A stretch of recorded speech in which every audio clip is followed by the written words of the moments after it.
What is up, everyone? It is Michelle Alexandria with another Celso blog. A funny thing happened on the way to filming this Celso blog.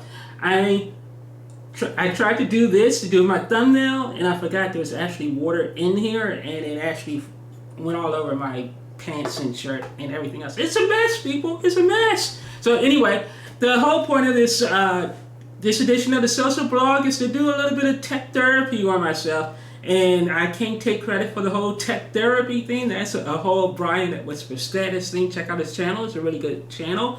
So anyway, here's my dilemma.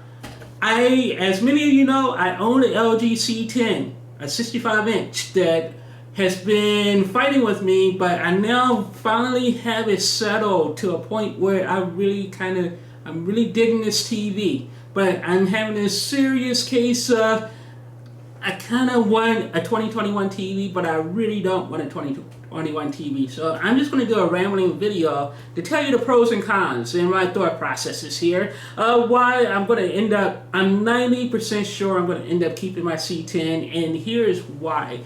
I did go to Best Buy on Sunday to set up a return for this TV. Best Buy is supposed to come tomorrow to pick it up. And the primary reason is HDMI has been driving me, the HDMI ports has been driving me insane the last 2 or 3 weeks. It keeps going out, it comes back in, it's great for a few days and it goes back out. And I finally have the HDMI ports working to where I wanted to. The latest HDMI port issue actually came from Apple TV. Turns out the recent addition of the Apple TV software turned off the TV controls for the Apple TV, so when I click the remote, it wouldn't automatically switch. And I know it seems really petty, a stupid reason to return a TV, but that's one of the things I love about LG. I've always loved about LG and WebOS is it's a quality of life thing. I love knowing that my LG remote pretty much controls everything, and that if I'm in a LG app, I can simply pick up my Apple TV remote, hit the button, and it'll automatically go back to the Apple TV. For me, I love that kind of convenience, and I always love the fact that my LG remote also controlled my soundbars very, very well. So all of that stuff is now working again, except for one little thing that's driving me a little crazy, and that's the fact that I can't get the remote to control the volume on the soundbar. I don't know what that's all about. Other than that, from a pure picture quality perspective, the TV is on point. I finally think this, and actually I'm using a bunch of out-of-the-box settings. I haven't really fiddled with it all that much.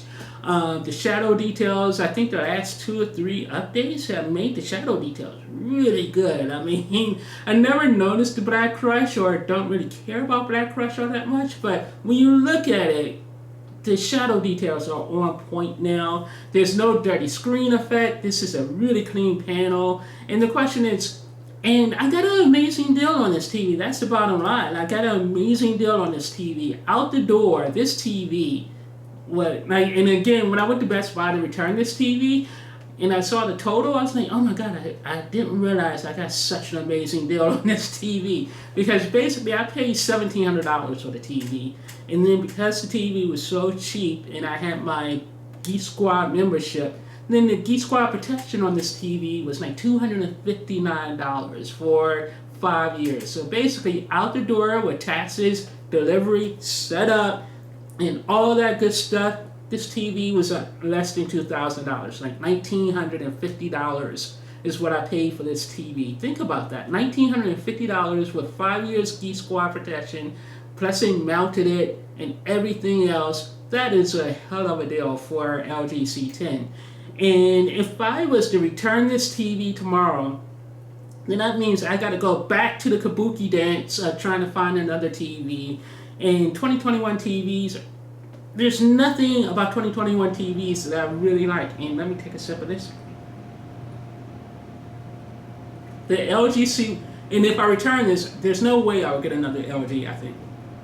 The LG C1 does nothing for me. The LG C1 seems like it's just a repackaged LG C10 with a brand new processor and a horrible UI.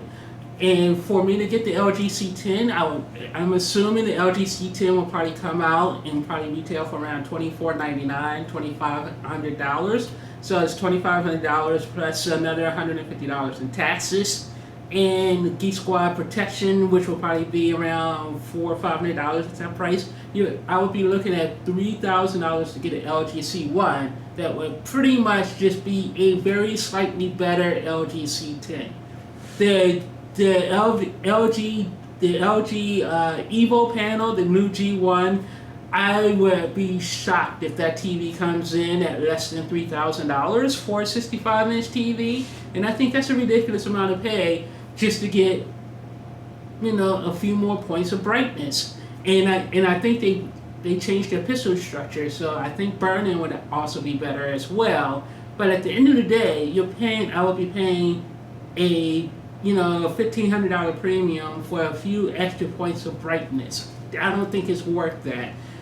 Sony and Sony's anti-consumer policies just kind of tick me off, and I have a right to say that as someone who's filming this on a $1,300 Sony camcorder, who has a $1,200 Sony soundbar and a bunch of Sony products, and Sony has always screwed me. I've never had a long-term good experience with the Sony product, but I get suckered in all the time.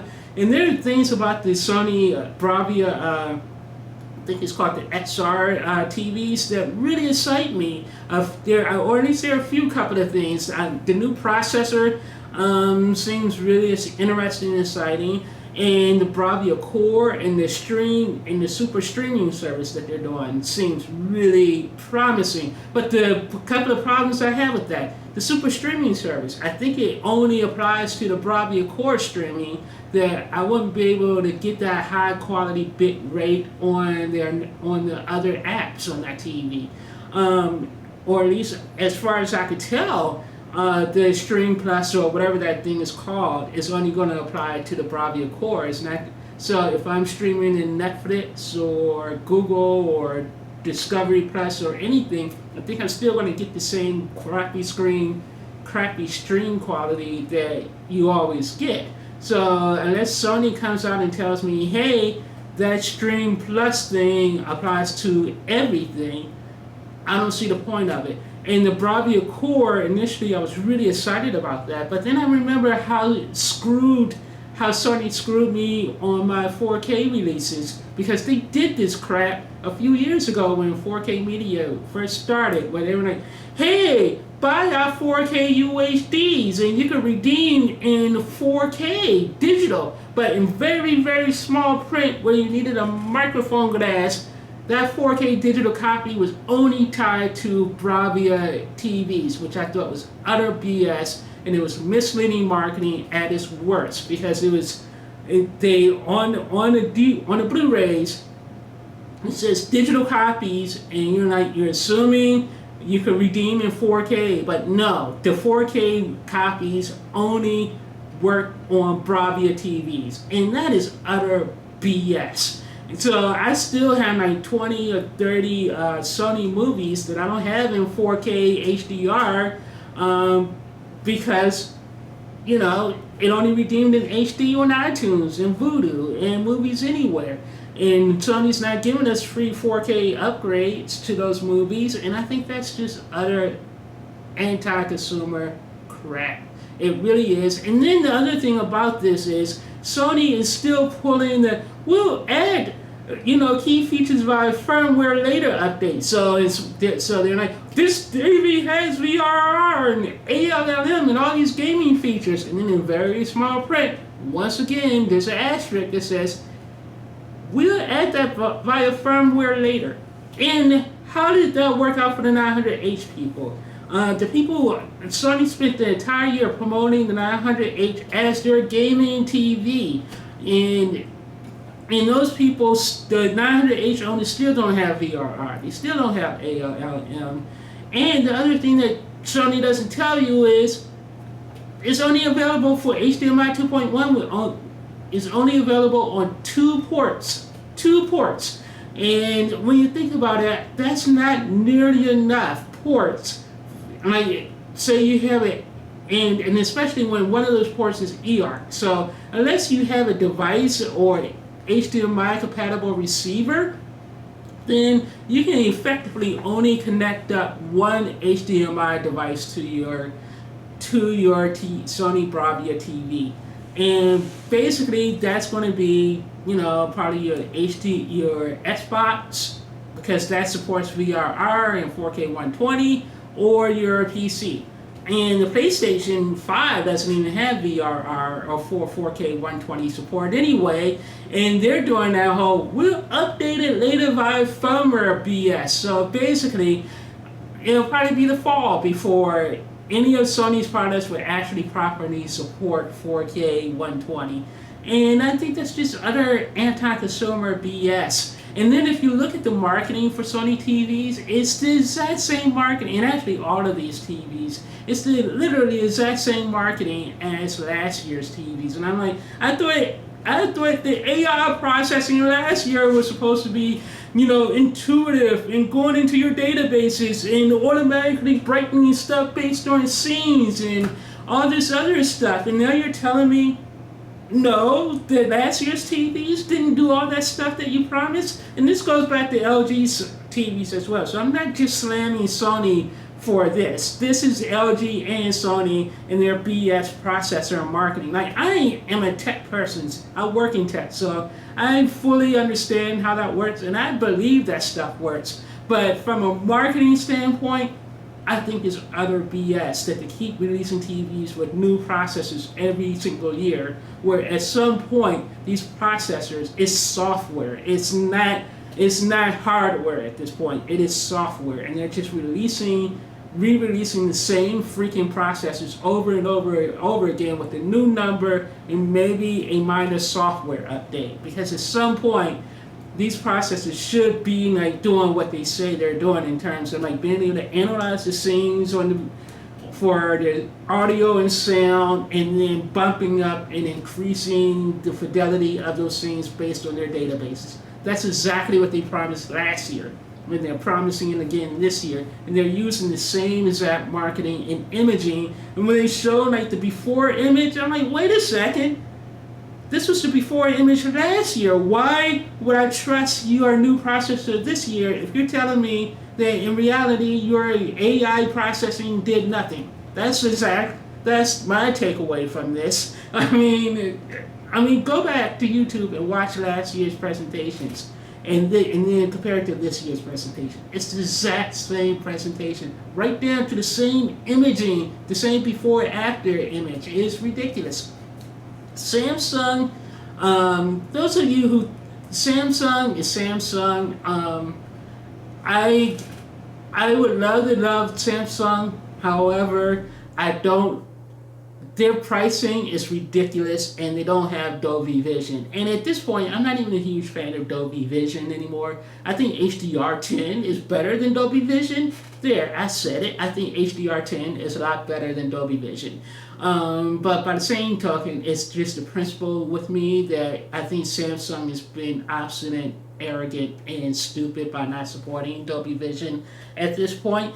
And the other issue I have with Samsung TVs is I don't understand why people think suddenly Samsung mini LCD TVs are these OLED killers and it's going to be so much cheaper. It's effing Samsung. I guarantee you people that Samsung LCD TVs will be expensive, and they'll probably be over $2,000 for a 65-inch TV. Heck, for even a 55-inch TV.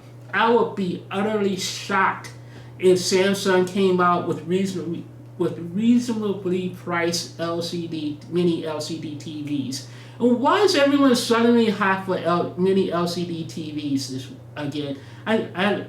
Samsung paid for some mini LCD research, and suddenly I've seen like 10 or 15 videos on YouTube this week.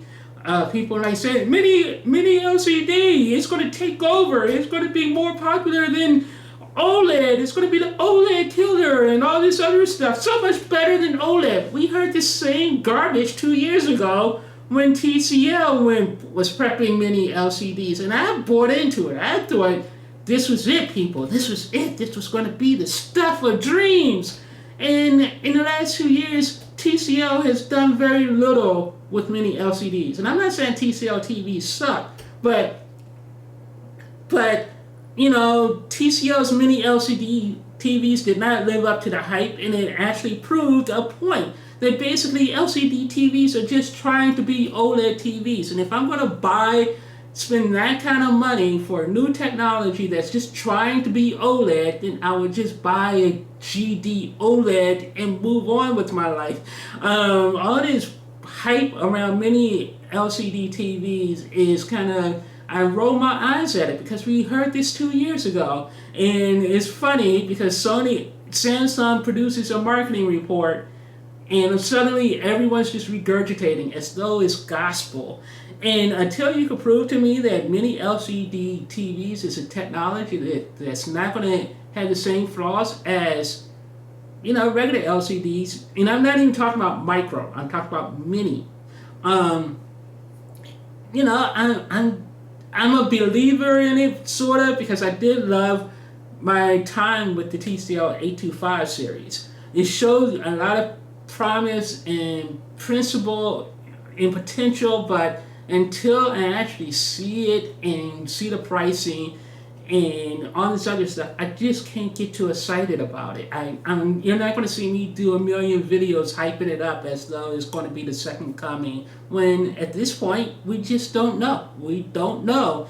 All the speculation about it is just really stupid. It really is. And many LCD TVs is going to have the same flaws as regular LCD TVs. It's susceptible to blooming, flash lighting, dirty screen, all that stuff that everyone complains OLED has burning, but everyone it seems to neglect the fact that LCD TV has a host of its own issues, and people act like burning is the worst possible thing that can happen to a TV, when in reality every TV can break for any reason, and all of these TVs have flaws. All of these TVs are broken out of the box and requires some firmware updates to get it to the point where it's really super clean.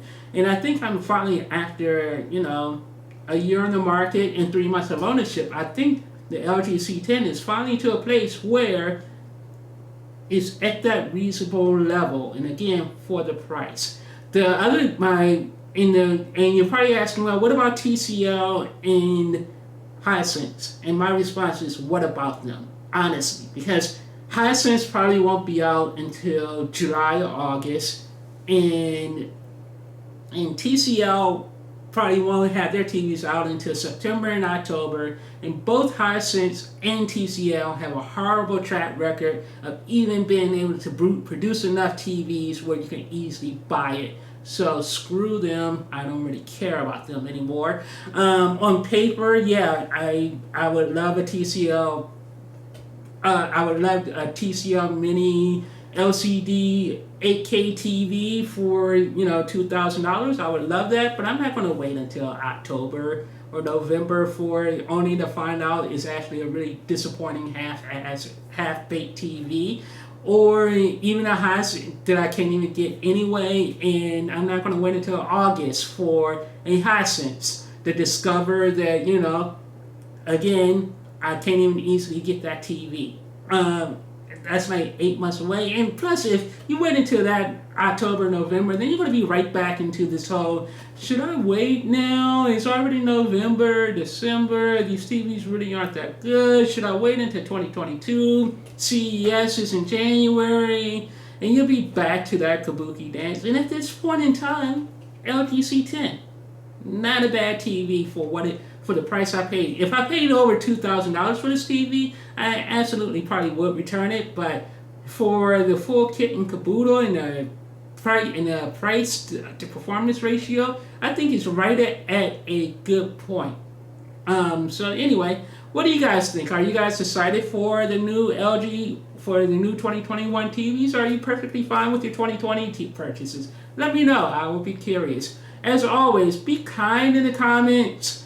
I don't want to hear about burning and all that crap in my comments. Keep it clean.